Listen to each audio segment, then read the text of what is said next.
Hey there folks, Cozzy here, and welcome back to our series for Pick 1 Pack 1 of Jekk's Bounty on a Budget.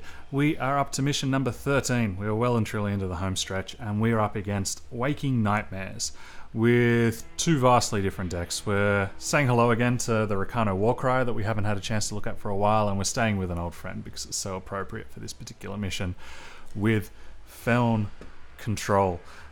Kind of appropriate to have Feln Control that we're turning into, considering the card that we get from this, if we're successful, is Stray into Shadow. So let's take a look at this particular mission. This is where the nightmares will call upon the victims of your past. And what that basically means is on odd numbered turns, they're going to get a free unit from one of the previous missions that we've played. So on turn 1, they'll get a Grenadine drone with a random ability. You never know precisely what it is. On turn 3, you see 2 wanted criminals, which is important to keep in mind because they're the unit that when you kill them, you get to draw a card, and that's really helpful for trying to win up against this opponent. On turn 7, out comes the Deranged Dynamancer again.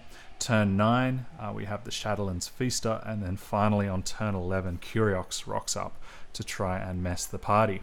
And so this creates an interesting dynamic because it means that you're almost never going to win the attrition game against them because they don't have to use their cards on units. Indeed, almost all of their deck are spells or pieces of equipment. So the approaches, they're quite unorthodox. The first of which that I'm trying to run with is to basically be as aggressive as possible to reduce the amount of time and to ideally kill them before the Feaster or Curiox comes down. We can deal with the smaller creatures so long as ours get nice and big, and if we can stay being proactive and aggressive, then we'll be able to work through. A lot of the spells that they have, they definitely don't have the most premium of removal. It's almost exclusively damage based, and then the rest of their spells are based on are focused on returning their units from the graveyard. So long as we can stay bigger than them, we should be okay. If I want to be aggressive and being bigger than my opponent's units, well, it makes me think of Warcry. Although, interestingly enough, Warcry isn't really a perfect fit for this matchup, but it was more that I wanted to make sure I keep showing a diversity of decks. And so this is a relatively unorthodox Warcry list that I've come up with. We have Shogun Scepter here as a nod to wanting to be as proactive and as aggressive as possible. We have the usual Oni Ronins, we have the usual Torches. Champion of Glory takes up one of our two rare slots, mainly because I want quick draw on as much as possible so I can keep attacking. We have the Crownwatch Paladin, which is an interesting choice. I'll talk about that in a moment. Then Rakano Outlaws, the obligatory couple of Vanquishes, because I'm hoping to have one by the time that their big units drop late in the game if we get into trouble. And then some Copperhall Bailiffs as our free rares that we've already earned before. Now, I'm not massively sold on these guys. It's as much just wanting to actually demonstrate them. And if we start to have a bit of trouble, I'll be actually swapping them out relatively quickly because they're not perfect for this matchup at all. And then up the top we have the Silverwing Familiars, the Sword of Icaria, and then some Crownwatch Cavalry. So the idea being here that I want to be getting my Warcry on. Ideally, the way that we win is by sticking a nice flyer that they can't deal with and making it as big as possible so it gets outside of their damage base range. And so Crownwatch Cavalry also contributes to this. This is one that I've seen people mess around with. I quite like. Particularly useful when we don't have access to things like the War Plate, which is really the traditional closer for Rakano Warcry. Instead, what I'm hoping with this particular unit is will be sitting there gaining all of my Warcry triggers, and then when it comes out, it will be a 5/5/6/6, and so effectively it will be a 4 cost for 10 power on the board, 5 of which can attack straight away, particularly if I can put on a creature that's already been sitting there. I'm running Protects here instead of the Inspired Hours. The reason why is because all of their interaction is damage based, and if I can let them use some of it and then just protect myself against the final one, I think I'll be in a good spot. And then I'm also running Tempers here because I want to deal with their things like their Grenadine drone early, and they do have a fair few units that only have a health of 1. And so if I'm able to pick them off whilst also getting my bonus +1/+1, I feel as though this is an upgrade on just doing a little bit of extra damage. Beyond that, Ornate Katana, another way of trying to beef my guys up. Ultimately, as I said, my game plan is a quick draw unit and making them as powerful as possible, or an evasive flyer. It may even be that we need to drop some of these Shogun Scepters to be able to bring in the Valkyrie flyer to try and help out here, but I definitely wouldn't want to be dropping my Champions of Glory. We really need them in this particular matchup. As for the Crownwatch Paladin, I've tried out a bunch of other Warcry units to varying levels of success. This has definitely gotten a downgrade since the patch. If it was the 2-cost 2/2 with Aegis, it would be an auto-include. The problem is if you can't deal with their Grenadin drone, or if you can't deal with some of their free units on turns 3 and 4, which is possible in a Warcry deck, let's face it, we're not the most interactive deck in the world, then this can get outclassed pretty quickly. But the Aegis is important because it uses up cards in their hand, and we're desperate to try and get value. So that's the rationale behind the Crownwatch Pally. As I said, this is definitely the more dubious of the two. It's because I wanted to show a way of being aggressive at attacking this particular list. This one I feel a lot more comfortable with. This is going back to the Feln Control with some tweaks for my specific opponent. So, you'll have seen a lot of this before. Permafrost, Seek Power, Suffocates, Annihilates in a slightly different ratio here because some of the free units that they get are not single factioned. And so that makes me a little bit more cautious about using Annihilates. We have Lightning Storms. This is the card I want to see in my opening hand, because if I can wait until turn 3 when they play their pair of what's the name of it? The Wanted Criminals. That's when I can get myself 2 free cards out of my Lightning Storm, as well as cleaning up their entire board. I'm such a fan of this card that if I have it in my opening hand, I'll probably ignore the Grenadin drone as well, so that way I can get the value in exchange for 2 or 3 points of damage. Vara's Favors are amazing here, and then we have the usual card draw and Wisdom of the Elders. Death Strikes and Feeding Time is important here as well. My opponent's deck is very heavily based on Graveyard or Void Recursion, and so if they're back things like their Shadowlands Feaster or a Curiox, I'm in real trouble. I want to be able to turn them into pigs. I can deal with pigs a lot better than I can deal with spiders or with dragons, and so that's where Feeding Time will come into its own for me.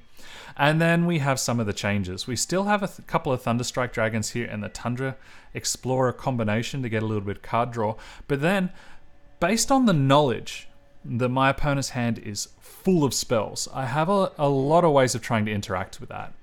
First of all, I've included a pair of backlashes so I can have a little bit more control over dealing with the cards that scare me the most. And then I also have 2 sets of cards that engage with my opponent's hands. And funnily enough, I think these are also going to come up later on. First of all is a card that's been seeing the rounds a lot in Ranked. I'm actually a massive fan of it, particularly whilst Icaria decks are in vogue. It's Sabotage. So this card, the enemy player discards a spell or attachment of your choice from their hand. This allows me to do 2 things. The first of which is it allows me to see the vast majority of my opponent's hand in this particular matchup. Indeed, I could even work on the assumption that whatever I don't see are probably sigils. But it also allows me to start to craft my turns with what they've got in their hand in mind, in my knowledge. And I can also take their best particular card for one. So if I'm playing it early, I probably want to get rid of the card draw or the ramp. If I'm playing it late, I want to get rid of the card that scares me the most. Likewise, Rain of Frogs is a slightly more expensive and powerful version of it, where it allows me to choose a non-power card from the enemy's hand, and I transfer each copy in their hand, deck, and void into 1/1 Frogs with Destiny. Now, I don't really care too much about Frogs with Destiny. I feel as though I'm going to be okay. I do care about them playing something like a Dark Return, and if I can get one of those early, then I have massively hindered my opponent's game plan.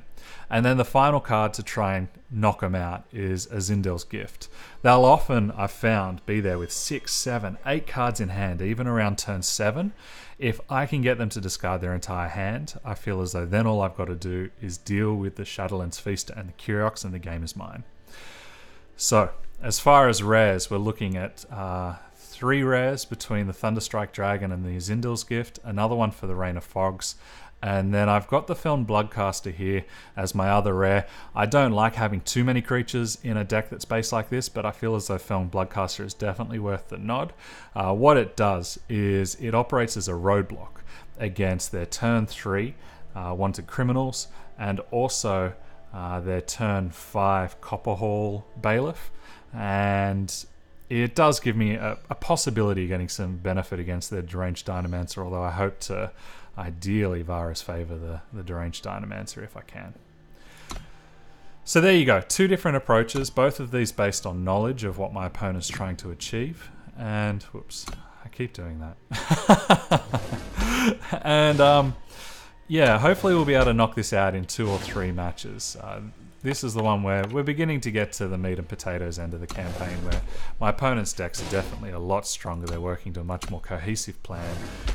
And Warcry, it can be eclectic. It can have hands that are absolutely impossible to lose with, and then it also has hands that just do bona fide nothing. So this is a really interesting hand. I have all the colours, which is the first thing that Warcry decks seem to get stuck on. I don't have the ability to play my Ronin on turn 1, but in a sense I'm actually okay with it because I really want to be able to protect it against their 1 cost 1 damage removal, and it will allow me to get my Shogun Scepter online. So I think this is a keepable hand, especially given that I'm on the play.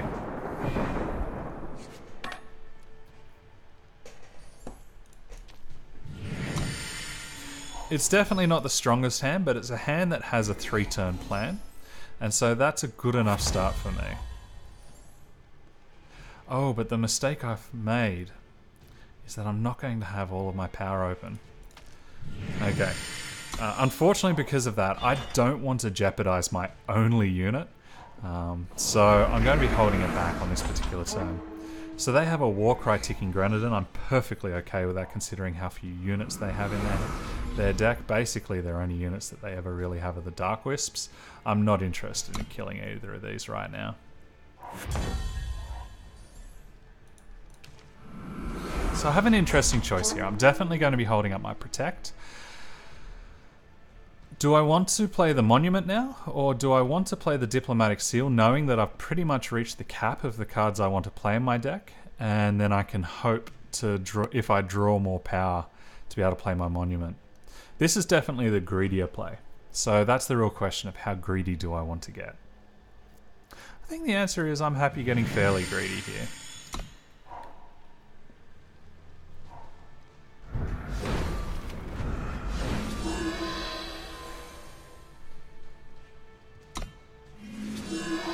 So one of the quirks that I found up against the Nightmares is whenever they have a legal Dark Return target, they will always use it, which is fantastic news for me.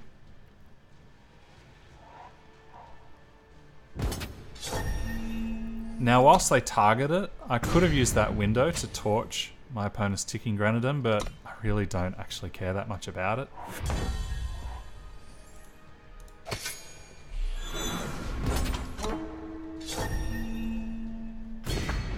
And the other mistake that I made by playing too fast is I probably should have put Protect on this Ronin whilst they were powered down.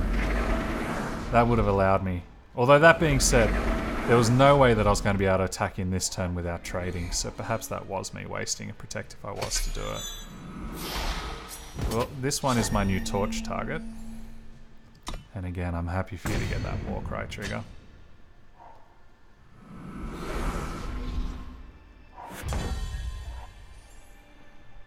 So now I'm getting punished a little bit for having held on to this Monument for as long as I have.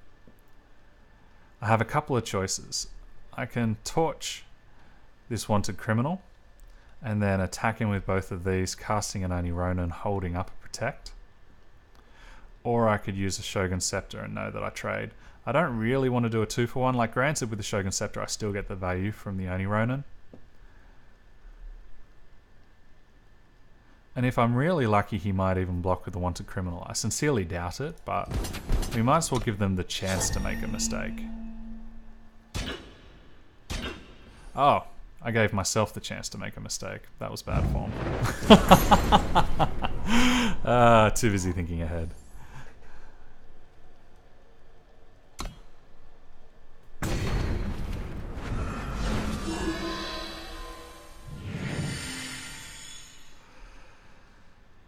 I think, even though I don't care too much about their units, this is my most power efficient play, and I know in their deck they have very few things that can deal with a 5 health unit, so I'm happy enough to play the Bailiff now.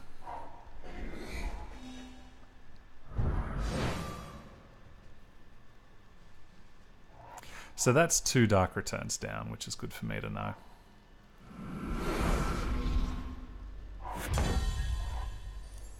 now I get to get paid for my greed. So if I put this here, it becomes a 5-4, which would obligate them to double block. Or they could double block here anyway, and it would be a 1-for-1 trade. So perhaps I want to go all in on my Bailiff. I think that's what I'd like to do. Alternatively, I could just play the Scepter here, turn it into a 6-6, and also play a Ronin holding up Protect. Perhaps that's better. I'm not going to be attacking with this Ronin, regardless. And that way I could, even if we're to force some blocks here, I could maybe think about putting the Gemblade over here. Yeah, okay, that sounds good. It gets me more Warcries. Still uses my power efficiently. And it forces a chump block out of them. Now the other reason why I like playing the Warcry deck here is fairly soon we're going to be seeing a Deranged Dynamancer turning up. And if that's the case, I want to make sure... Oh, I should have known that that was coming up this turn. That's okay.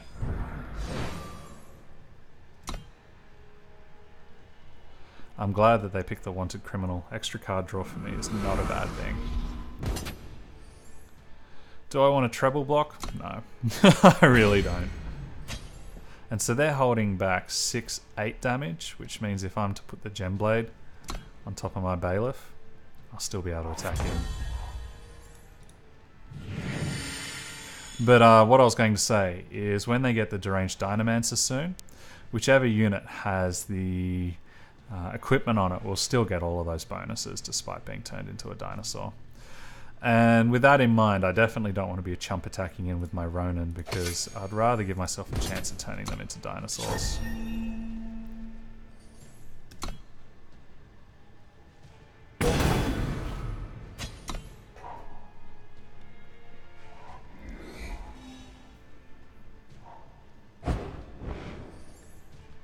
Do I want to save my Oni Ronin? No, I think I can afford to let it die. Okay, let's keep one of them now.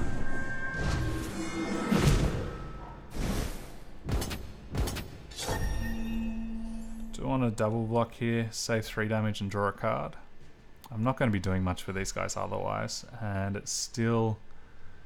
I'll have my 7th turn, their 7th turn will turn up. What I've found with the Deranged Dynamancer is it seems to target my opponent's creatures more generously than it targets mine. Alright. Still technically a 2-for-2 exchange here. And that's not the most useful card in the world for me to draw, although that certainly is. Unfortunately, I think this will get targeted by the Dynamancer almost straight away.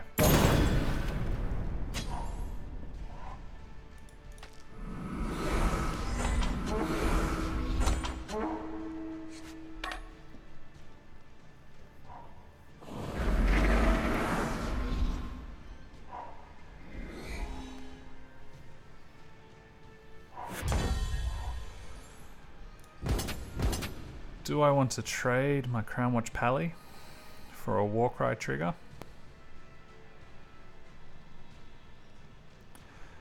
If I attack, I don't have quite enough power to force them to have to block. They're definitely going to have to block one of these guys because I'm attacking with 17 damage against 15 health. They'll likely block with the Dark Wisp. If I attack with the Crownwatch Pally, I can either put them exceptionally low or they'll be forced to block with the Bailiff. Okay, that sounds fine. If I force them to block with the Bailiff, either they turn this into a 5-5 and it's their only creature left.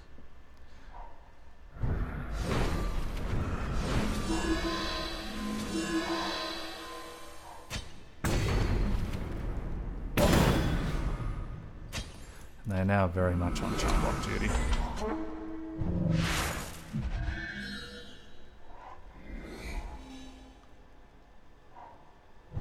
Definitely a little bit of a downgrade.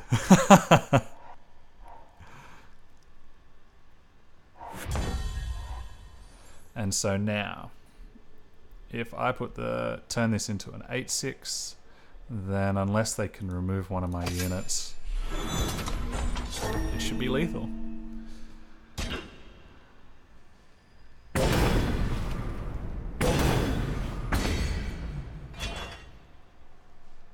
And there you go. Units were able to get too big and too aggressive. Once you can start to force them into chump blocks, you're in a good position. Now let's have some fun controlling them.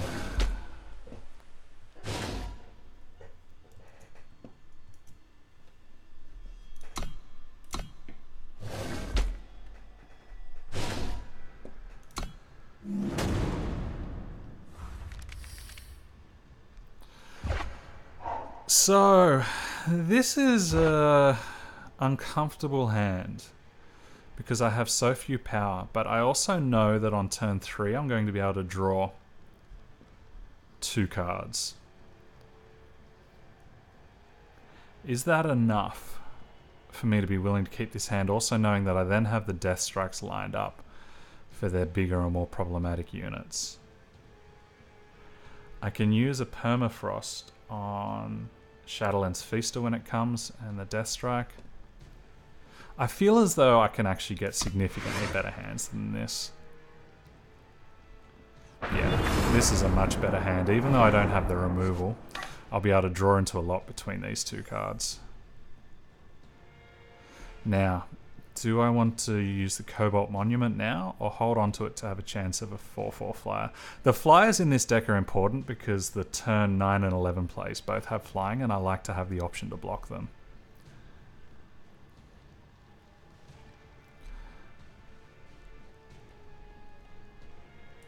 I think we just make sure that we can hit our turns.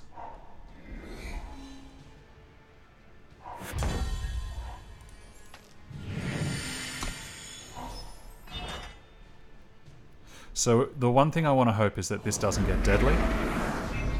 And unblockable is fine by me. They don't do anything to beef them up.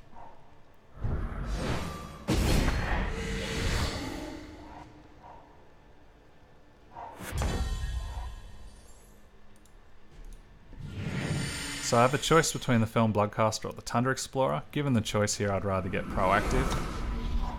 I know that I get at least 1 good attack in before I need to worry about the wanted criminals. And if I have a chance just to draw 1 extra spell, then I'm very happy indeed.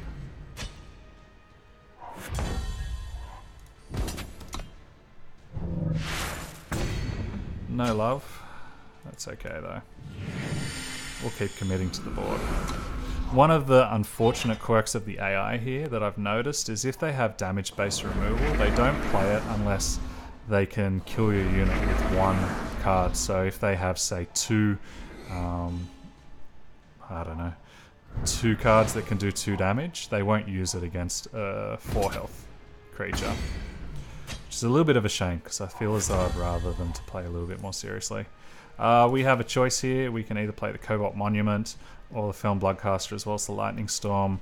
I went automatically for it because the Lightning Storm and the ability to draw 2 extra cards and just stop this clock is so much better for me.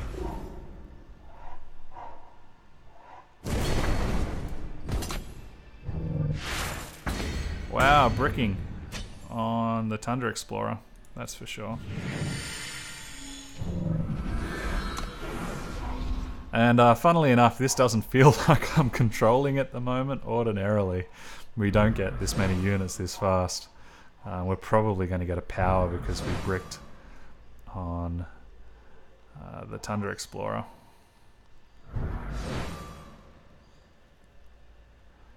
Ooh, pair of wanted criminals with 3 health each. But right now, this feels like I'm just going to be getting aggressive. Now that's the one card I really want to see, in case they have some bizarre way of slowing the game down, which I don't think they can. I think they'll play a wanted criminal, a Permafrost one. I could even Lightning Storm and Vara's Favor the other. This slows me down a little bit, but I'm still representing 4, 5, 7 points of damage. And they've used all 3 out of the 4 of their Dark Returns, which I'm exceptionally happy for.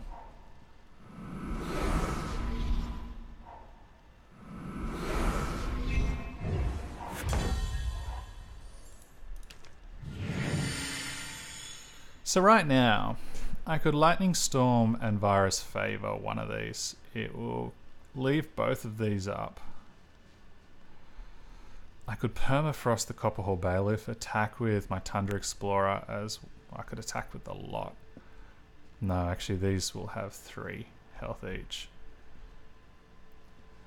And doing so will draw me a card, offer up a trade here, leave me with creatures on the table. Uses a lot of my resources. It also gets the 8th Sigil for me, and then I'm pretty much empty-handed, except for the fact that next turn I can activate both of my Feln Bloodcasters. Alternatively, I could just play conservatively. I could attack with my Storm Dancer and just activate one of these Feln Bloodcasters. Kind of like the aggressive line, to be honest.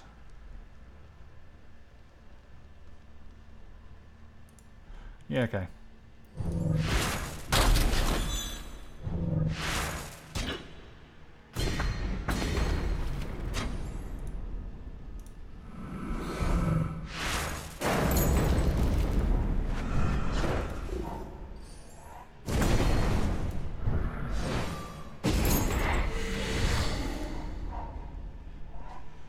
Wow. A little bit flooded, but we're in a dominant position.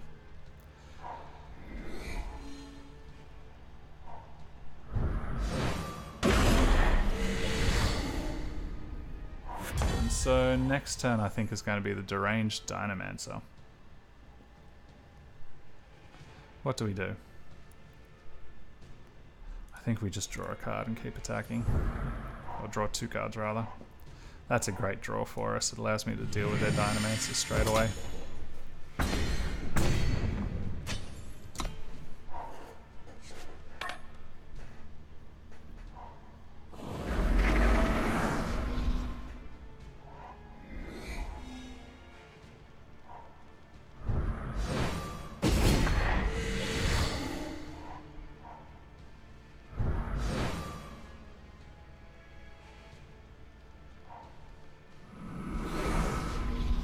Really not unhappy at them choosing. Oh, that's an even better draw. I'll gladly take that. So now my other option here is I can either exhaust my other Feln Bloodcaster or cast the Tundra Explorer. I feel as though I'd rather just use my power as efficiently as possible. Even though I'm drawing an awful lot. I could attack in here. It will mean that I do 1 damage on them and they'll do 4 on me, and the life totals are close enough that I don't want to take that risk. We have the feeding time ready for when they get their problematic Shadowland Feaster or Curiox.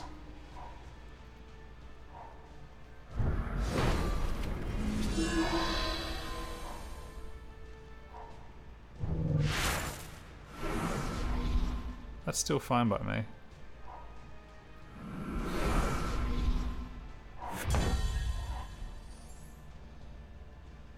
Alright, let's thin out the deck of the abundance of power that I'm drawing. We acknowledge that I'm not going to be attacking this turn. I could Vara's Favor the Dark Wisp, but if I do, then they just get to draw a card. I think instead all I do is play my Tundra Explorer and ship the turn. It's unfortunate, we flooded out a lot here.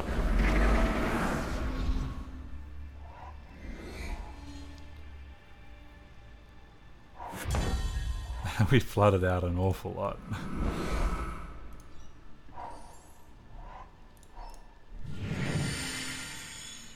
So do we want to use our feeding time here so we can attack and see if we can draw a spell? I think we do. We don't want any of our units to be going into his yard, even though he's used most of his recursion. Hey, sweet. So that's the other feeding time that we can now hold up for the Curiox.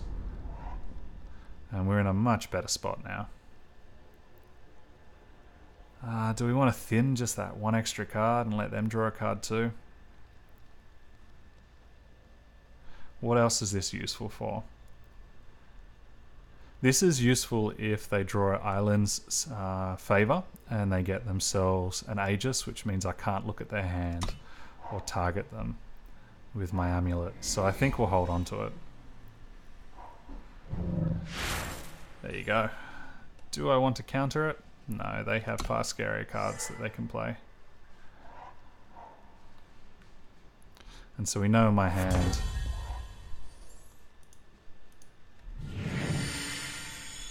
they have one Sigil and one unknown card. Well, we can afford to wait.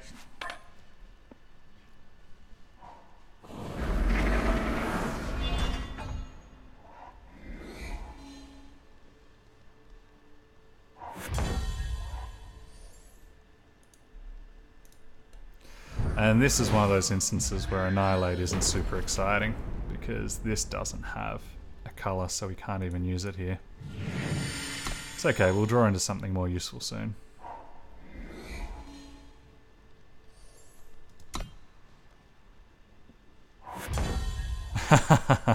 Okay, neither of those are useful at all.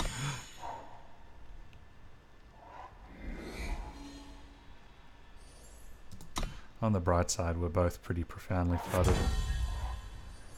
And this is the kind of card I'd like to play. I'm aware that there's probably nothing in the hand, right? Oh, whoops. I forgot to Tavares Favor. Oh, jeez, that's pretty bad. I even mentioned before that was my plan. I'm on autopilot because things haven't been going well. Sorry about that, folks. That was a really, really rubbish play. Do we want to clear up the table? They get to draw a card, we get to draw a card. Yeah, okay. I've wasted my opportunity to use my gift right now, so we'll take the opportunity just to get this clock happening again.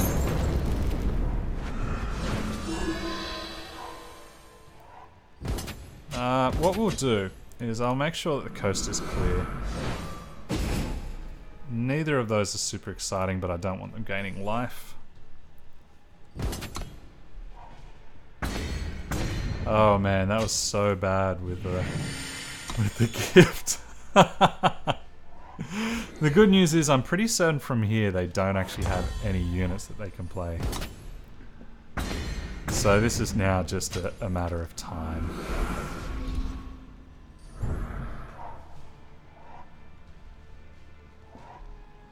And we'll use this just to keep thinning. So that's the last Shadow Sigil in our deck. What else do we have? So we've used 3 Seats of Cunning, 1 Film Banner, 1 Diplo Seal. So we've got about 10 more power in the whole deck, if that. 9?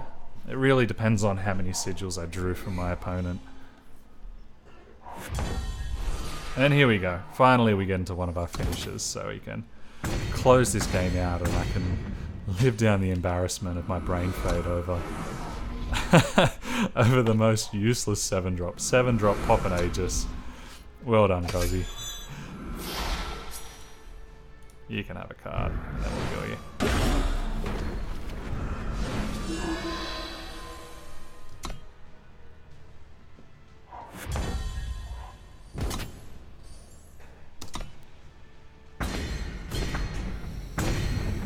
So it took a while, but we got there in the end.